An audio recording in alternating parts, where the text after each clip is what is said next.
안녕하세요. 뉴스반장입니다.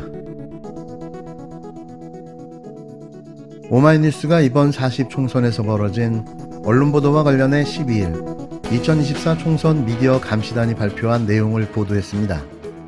총선 미디어 감시단은 지난 2월 29일 출범해 신문방송, 종편 보도 전문 채널, 지역신문방송, 포털, 유튜브 심의 등을 모니터링해왔는데요.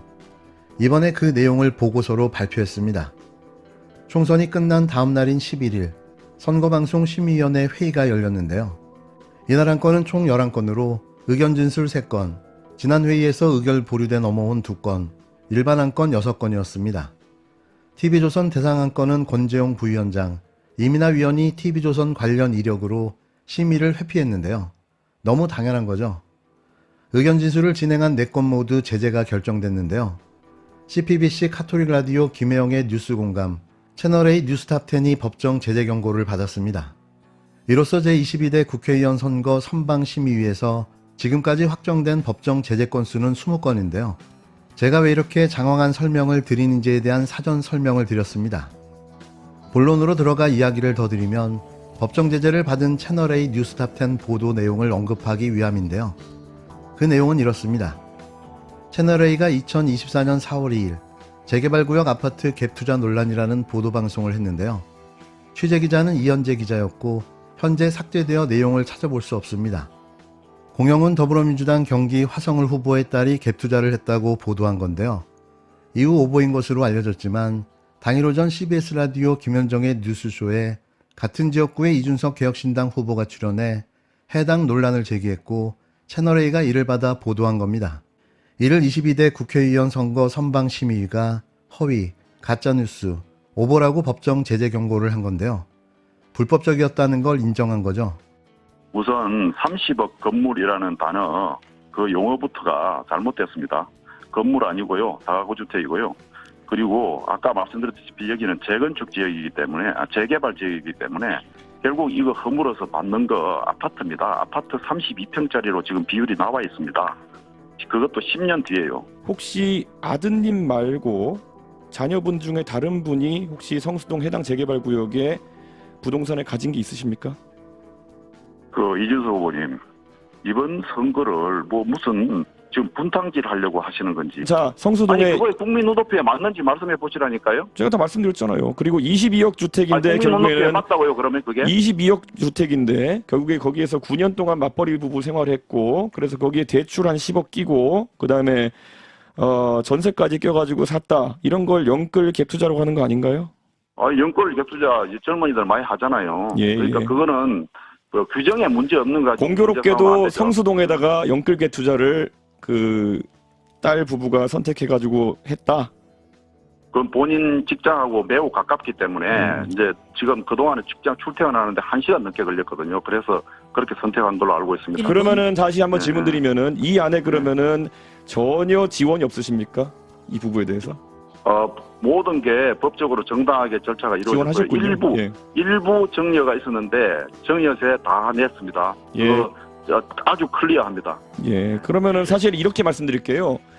아들한테는 집 한 채를 해줘야 될 것 같다라고 말씀하셨는데 그래서 30억 정도 가액의 지금- 주택을 만들어 지금 주셨는데 주거권은 저한테 있죠. 그래서 따님에게는 제가 비슷한 질문을 생각을 하신 드릴게요. 적이 없는지. 이에 공영훈 후보는 이준석 후보를 허위사실 유포로 고발했는데요.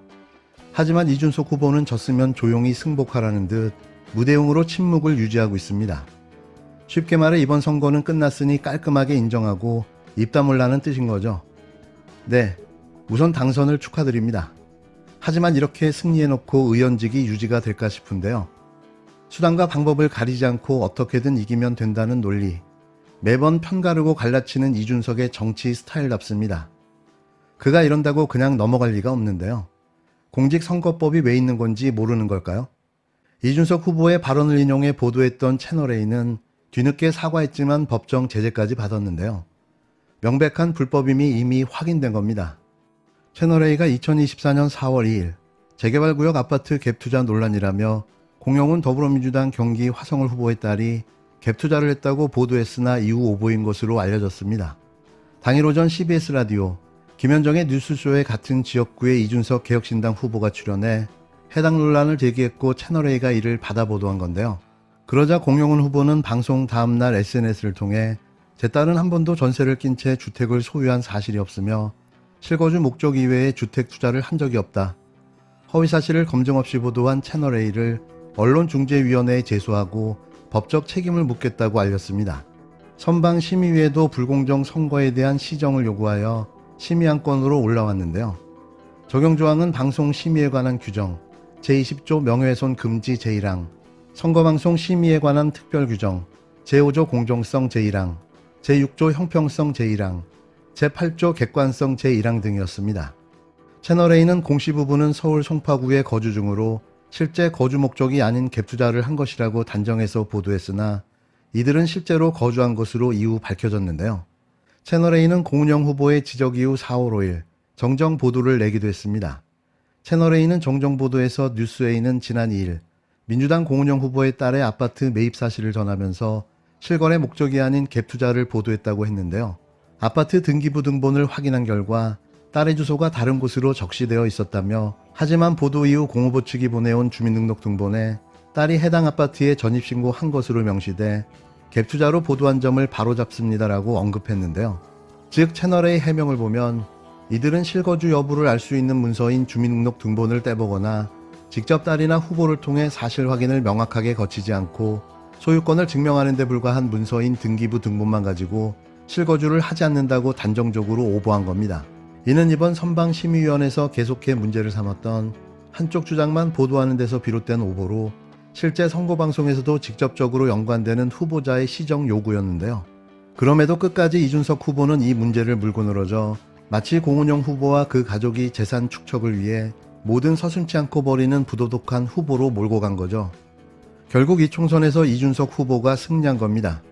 총선이 끝났다고 모든 게 다 끝난 게 아니죠. 서서히 입을 열어 자신의 정체를 드러내고 있는 이준석. 역시 또 갈라치기와 편가르기, 자신을 쫓아냈던 윤 대통령을 향한 탄핵 발언까지 거침없는 행보를 시작했는데요. 아마도 1년 내에 선거법 위반으로 당선이 취소될 듯 보입니다. 허위 사실을 유포한 것이 결정적이지만 윤석열 검찰이 이준석을 보고만 있지 않을 거라는 생각 때문인데요. 그래도 그게 어딥니까? 마삼 중이라는 불명예는 벗어나게 됐으니 말이죠. 이제는 1년짜리 국회의원으로 불러줘야 할까요? 국회의원 맛만 본 중진, 참 어처구니가 없습니다. 만약에 박정훈 대령이 재판을 통해 가지고 무죄가 입증된다라고 하면 전 대통령께서 이것을 굉장히 큰 정치적 책임을 지셔야 될 것이다. 예. 그리고 저는 무죄를 확신합니다. 네. 박정훈 대령의. 만약에 무고한 군인의 제복 군인의 명예를 어떤 대통령의 권력으로 짓밟았다는 것이 드러나게 되면요. 네. 저는 큰 틀에서는 이거는 정권 입장에서 탄핵 사유가 될 수도 있다고 봅니다.